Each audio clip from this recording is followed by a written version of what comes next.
I think actually there's room to sell on every post. However, it's just how you do it. You have to be tactical. So the post itself doesn't always sell. So like it might be a video with like B-roll and a statement text overlay. Yeah. And you're pushing people to like with the insight or the further information in the comments. Or it's like a video about something or a clip of something. And that clip is like enticing because it's got a good hook at the beginning, etc.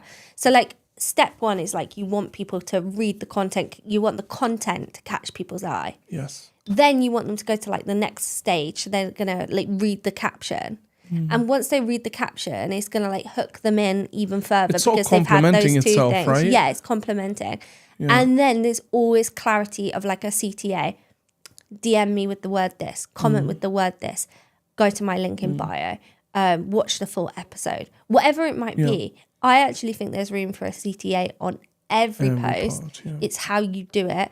And I think you can do it in that way and you can still build an authentic brand. You won't appear salesy. You'll still like keep your image without being like the sales guy. Yeah.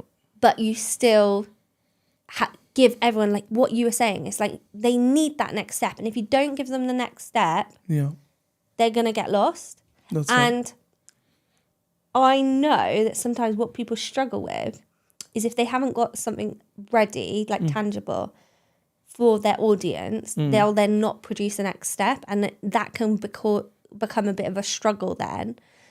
So what I would suggest to people is come up with some kind of resource or something that you can push people to and as a temporary, value. As a temporary solution if necessary, so that you are still doing that. So what I'm referring to is, for example, like if your product or service isn't ready and you don't want to push people to book a call, for example, why not create like a free download and collect emails, like make people sign up, collect their email so that at least you're pushing them to something, you're collecting data and then at least it's valuable to you. And that's a good way to like be salesy without being salesy. And retarget people. So less cringy, but more productive. That is working right now on social media. I know it is. I see it everywhere. Absolutely. It's definitely the thing that's working for anyone who's online using it as a platform to sell, push, share their offer. But also for those people that perhaps are on the ego heavy side,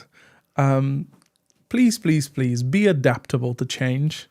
I think salespeople as a whole, right, often can get into their way of like, this is going to work. It's the only way. Yeah. Like it's worked for the last 5-10 years. It comes out, I'm going to take it back to food again because, we like to give the food metaphors. Yeah. When let's say you're out in Italy, you're walking in Rome and you see an ice cream place.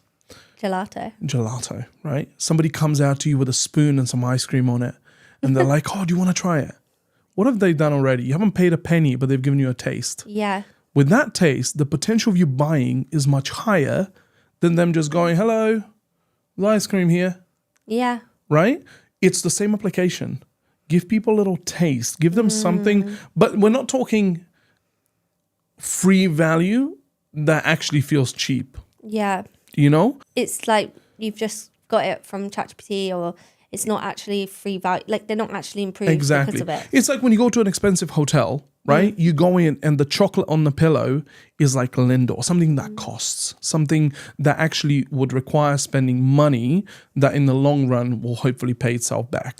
Right? So like, let me ask you a question off the back of that. When you're scrolling on social media, if you see something really valuable, like a piece of information, and you find it helpful, like some people will put good tips or like, okay, like I saw one the other day and it was just like spots to go to in London and it had a few spots I'd not seen before. So I screenshotted the list and I thought, oh, well, if I'm ever in London, I've got that list now. Yeah. But I didn't go and follow them or anything like that. Why was that? They didn't probably have a CTA. They just told me, they just gave me the info. Yeah. So I was like, oh, great, some free value. Screenshot that, keep that for later. That's interesting. What do you do if you see something that's really valuable? Obviously, is it like, did I not go and follow them because they didn't give me a CTA? Or did I not go and follow them? Or I had nowhere to go. I had no next step. So my next step was to screenshot it But if they'd said to me, comment the word below, comment London below, and I'll send you 50 more amazing spots in London, I probably would have commented. Because I was already give us a in. follow and you'll get 20% discount on your first dinner or whatever. So, like, what about you? Like, do you well, okay, you see all these things at the moment, DMs, comments. Do you engage with them when you, like, see something that you're interested in? It honestly varies. I'm different. I don't screenshot. I do the save. I have a save folder in my... You're organised. You have a save folder. Very OCD in that level. I bet your folders are all named, aren't they? I tried to be. No, at the moment they're not, but that's a good idea. I wish I was like that. Okay. They're emojied. Anyway. But yeah, I would save them. Very rarely will I follow for two reasons. One, they haven't presented a visually descriptive graphic of the place or whatever the thing is to make me think if I follow them I'll keep receiving more value. Yeah, I'll receive more of what I've just It's almost like a one-off. I've seen this. It's like if I follow them, what they're going to post. This links to our other video where we were saying about like attention versus trust.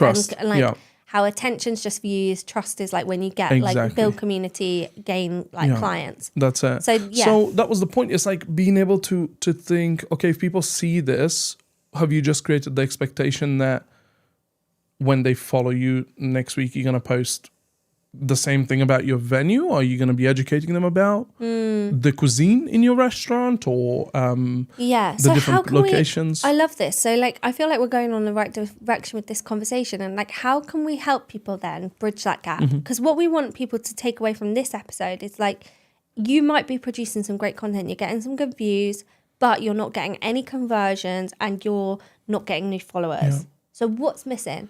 It's just that, isn't it? That's what it is.